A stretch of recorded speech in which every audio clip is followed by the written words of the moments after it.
conception intéressante. Une plaque de trépied sur laquelle on peut, à 2 endroits, installer une tête de trépied. Ce qui est intéressant, les pattes d'un côté antidérapant, de l'autre côté des pics. Conception de notre prochain invité, Fred Auboyer, qui est aussi président et un des cofondateurs du Club Horizon Photo, mais avant tout, le babillard. Et d'écolim sur le site Kickstarter, c'est un bidule fort intéressant. Finalement, c'est un pose-mètre qu'on peut mettre sur d'anciennes caméras ou de nouvelles caméras. Malheureusement, les adeptes de iPhone vont être déçus. Le bidule ne s'adapte malheureusement pas. Et on parle des nouvelles tendances vestimentaires pour les photographes animaliers. On vous avait dit qu'il y avait plusieurs types de chasse et de chasseurs. Alors aujourd'hui, Fred Auboyer. Ah, excuse-moi, Non, ça un va. vol de T'as vu? grands Ouais. ânes qui vient de passer. Ah, t'as manqué ça! On peut pas rester insensible. Non, mais là, je me demandais, c'est quoi? Je pensais que tu faisais encore des bouffonneries. Non. Ah, tu sais, la nature. Quelle belle passion que la tienne. Et l'accoutrement, est-ce que ça fait longtemps que tu fais ton sport ou ton hobby? La photo animalière, OK. il y en a qui vont appeler ça de la chasse photo, mais de moins en moins, je dirais. OK, pourquoi? Il y a une connotation, je pense, qui est plus négative. Je partage pas forcément. Là, tu parles des gens qui font des photos d'animaux peut-être dans des zoos ou encore qui vont avoir des trucs pour attirer les oiseaux. C'est un peu ça que tu veux? Non, la chasse photo, dans les années 80, moi j'entendais beaucoup parler de chasse photo. Puis OK. c'est ça qui m'a un petit peu mis la puce à l'oreille à l'époque. Le magazine Chasseur Photo? Ouais, c'est ça. Les Chasseur yeux. Avez-vous d'images. remarqué les yeux de monsieur? Chasseur d'images. Qui était brun et qui soudainement tourna au bleu. Oui, c'est ça. Donc, plus la photo animalière, on va dire. OK.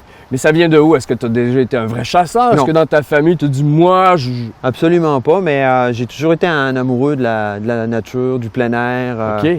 Et quand j'étais plus jeune, un oncle m'a mis un Kodak, comme on dit ici, dans les mains. C'est d'ailleurs le nom de l'émission, c'est-tu drôle? Hein? On fait du placement. J'étais intrigué de savoir que à partir d'une boîte, on faisait une image. Effectivement. Donc j'ai voulu apprendre comment on s'en servait, puis c'est resté comme ça jusqu'à ce que à la vingtaine, au début de la vingtaine, j'ai l'occasion de mettre la main sur l'appareil usagé. OK. Et j'ai commencé à faire de la photo de plein air, étant un passionné d'alpinisme, et j'ai pratiqué ça pendant 15 ans. OK. Donc je traînais mon Kodak dans mon sac à dos qui pesait 1 tonne à l'époque. Et j'ai fait de la photo de paysages, de montagne essentiellement, sur de la pellicule. De la pellicule? On vous expliquera un jour ce que c'est. Ouais, c'est drôle, je veux juste dire, parce qu'il y a beaucoup de gens qui sont passés en entrevue et qui reviennent avec « Oui, on faisait de la photo à l'époque avec des caméras qui pesaient 1 tonne. » Ouais. Mais je pense que t'es pas mal retourné à la tonne, hein? On va voir tantôt. Ouais, complètement. Complètement. Puis de fil en aiguille, je me suis intéressé à ce qui m'entourait du vivant. Oui, absolument. Donc les animaux, j'ai commencé à faire un peu de photos animalières par la bande, en montagne, les marmottes, les bouquetins. J'ai resté comme ça, à pratiquer à petite semaine, comme on dit. Puis quand je suis arrivé au Québec, les priorités étant pas tout à fait là. Tu arrives au Québec. On est en 2001. 2001. Ouais. C'est un bon cuvée, ça. Ouais. En tout cas, les Français, en général, ils sont arrivés en 2001. On a remarqué que c'est une coche au-dessus de la moyenne. Merci. N'exagérons pas. Victoriaville, c'est quand même en pleine nature. En tout cas, quand tu arrives de France, tout est en pleine nature ici. Tu m'étonnes. On a des grands espaces et c'est ce qu'on vient chercher. Donc, à un moment donné, je me suis occupé sérieusement de m'équiper. Donc, j'ai commencé à racheter du matériel et à explorer le réservoir Baudette à Victo. Parce que dans le fond, des fois, il n'y a pas besoin d'aller à l'autre bout du monde pour faire une belle shot. Non, mais là, quand tu dis commencer à... Parce que là, tantôt, tu as amené du matériel. Moi, je m'attendais tout bonnement à une lentille phénoménale, un appareil photo, peut-être un trépied, à la limite une casquette, peut-être, mais indispensable, la casquette. Peux-tu me faire un descriptif un peu de ce que tu as... ton matériel matos? Si on parle de celui que j'ai aujourd'hui, veux-tu que j'aille le chercher? Non, mais il va venir à nous. Ouais.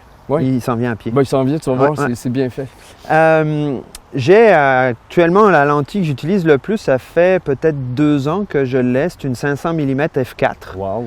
à Nikon. Je photographie sur du Nikon.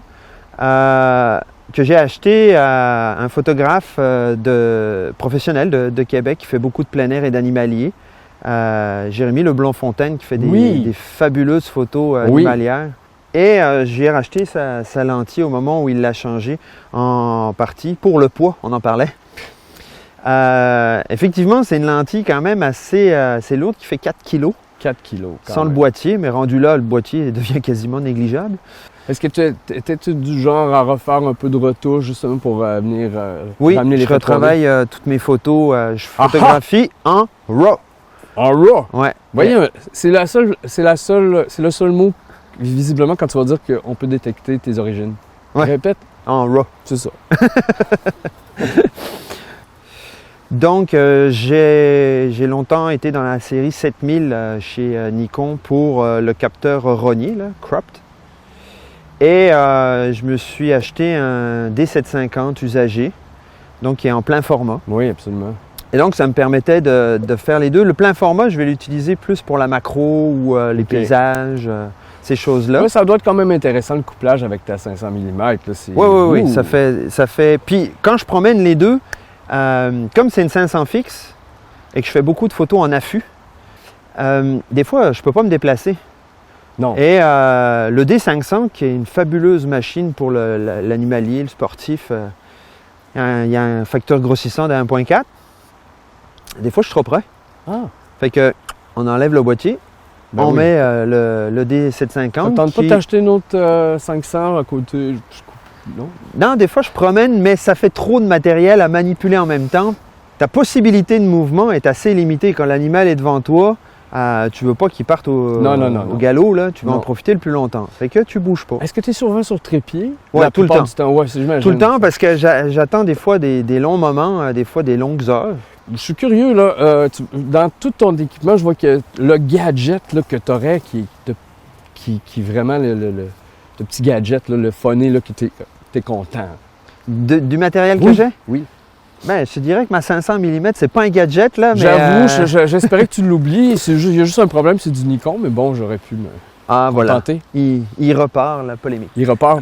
Autre pièce d'équipement. Non, quelque chose que j'aime beaucoup, mon siège. Pas très longtemps que j'ai opté pour ça. J'ai essayé plusieurs choses, là, le coussin de chasseur, parce qu'évidemment, un photographe animalier va s'équiper souvent dans les mêmes boutiques que les chasseurs. Vous m'étonnez. Hein? Oui, non, c'est parfait. Est-ce que, bon, au niveau de la tiraille, est-ce que tu as des appos? Est-ce que tu vas coller l'orignal? Est-ce que tu as des urines? Est-ce que vous Pas encore. Oh! Pas encore. OK, donc c'est quand même comment je pourrais dire, un truc de plus. Oui, bien les techniques se rapprochent quand même de la chasse. Hein. C'est assez voisin. On essaye d'approcher un animal, d'être le plus discret possible. Okay. La finalité est différente. Donc, on a des techniques qui se ressemblent. Moi, j'ai un ami trappeur qui m'a aiguillé un peu sur différents matériels. Je regarde ce qu'il fait, puis je regarde ce que font les chasseurs, les types de chasse. Là, on a parlé de certaines techniques. Ce matin, tu faisais quoi? Ah, ce matin, je décrochais mon exposition. Ah, parce qu'on expose finalement. Ben oui, parce que faire une belle image, c'est le fun, mais c'est le fun de la montrer aussi. En tout cas, on n'était pas là, mais j'aimerais ça que tu me décrives quelques images. Peut-être pas nécessairement les images de l'expo, mais encore là, elles sont fraîches. Ouais. Ça en a quelques-unes parce qu'on pourrait les afficher à l'écran. On ferait une exposition en pleine nature. Ben, ça serait bien. Oui, ben, c'est certainement des photos de mon exposition, parce que ça fait une année à peu près que j'ai moins fait de photos. Donc, il y avait quelques photos de cet été, puis beaucoup de photos anciennes. Une qui me tient particulièrement à cœur et... c'est une oie blanche. On est sur l'itinéraire de migration des lois des neiges. Tu parles du réservoir Baudette, oui, évidemment. Et je voulais, un matin, j'avais une image claire en tête. J'y vais ce matin, là, c'est ça que je fais. Et c'est ça que j'ai eu. Tu sais, quand des fois tu dis, la vie est bien faite. Donc c'est une oie qui décolle de l'eau face à moi. On a vraiment l'impression qu'elle me regarde. Et l'eau lève en même temps. Wow, okay. Et c'est ça que je voulais figer. L'eau, on a l'impression qu'elle est tellement figée par la Oui, photo oui. qu'on a l'impression d'un bloc de glace finalement. Wow. Elle semble bien réussie. Je ne l'ai pas vue, mais il y a quelqu'un qui t'a offert un témoignage fort intéressant. Oui, en fait, j'ai offert la photo à la fondation du Cégep de Victoriaville pour des fins de mise à l'encan, pour une opération bénéfice. Il y a quelqu'un qui m'a appelé du musée Laurier pour me dire que Mais wow, on dit que c'est quelqu'un, c'est quelqu'un sera pas qui- la directrice? Ouais, c'est la directrice. Oui, c'est quelqu'un, c'est oui. la directrice. Qui m'a appelé pour me dire que wow, ben c'est généreux de ta part, franchement, c'est une œuvre majeure. Elle a dit une œuvre. Oui, oui, elle a C'est dit- ce que je voulais ouais, te c'est faire ça. dire. Elle laisse pas indifférent. Chaque fois qu'elle Bon, mais j'ai hâte, elle est on a hâte de la voir. exposée. On l'a déjà vu à l'écran, bien entendu. Moi, je n'ai pas eu ce plaisir-là encore de la voir. Donc ça, c'en est une que j'aime beaucoup. Il y a aussi mes renards. L'année passée, j'ai commencé, ça faisait longtemps que je voulais aller photographier des renards. L'année dernière, j'ai passé 60 heures avec une famille de renards. De là, la chaise. De là la chaise, parce que après 4-5 heures, même adossé à un arbre, c'est assez inconfortable. Tu as passé 60 heures avec une famille de renards. Ouais. C'est intéressant. On s'entend que c'est pas 60 heures d'un coup. Non, mais hein. c'est clair. Donc j'ai une photo où il vient face à moi, il me regarde. Là aussi, on a un contact visuel et c'est quelque chose d'important en photo de portrait Oui. chez l'humain.